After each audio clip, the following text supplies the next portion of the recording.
नाज़रीन आदाब, इस्तकबाल है, मैं हूं आपके साथ अबू हुरैरा। कोरोना वायरस वबा के बीच सऊदी अरब से जो खबरें आ रही हैं वो बड़ी मायूस कुन है। सऊदी अरब में कोरोना के बढ़ते मामलों के चलते खतरा दोबारा से एक तरह से बढ़ गया है। सऊदी अरब में कोरोना मुतासिरीन की तादाद तकरीबन 4 लाख के करीब पहुंच गई है। सऊदी अरब में जिस रफ्तार के साथ कोरोना मामलात बढ़ रहे हैं वो यकीनी तौर पर सऊदी वजारत हज और उम्रा को परेशान कर रहे हैं और यकीनी तौर पर सऊदी हुकूमत को हज के हवाले से फौरी कोई फैसला लेना होगा, क्योंकि हज के अय्याम अब करीब आते जा रहे हैं।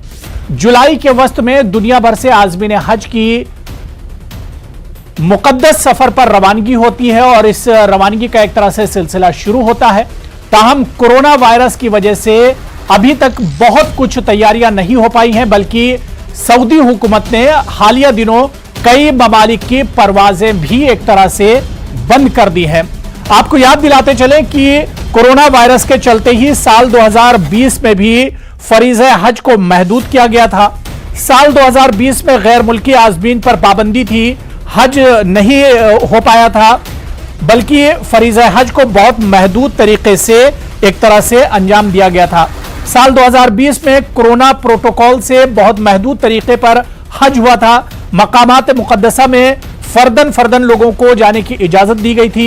हरम शरीफ में कोरोना प्रोटोकॉल का सख्ती से निफाज किया गया था और यही वजह थी कि हिंदुस्तानी आज़मीन भी फरीज़े हज से महरूम रहे थे।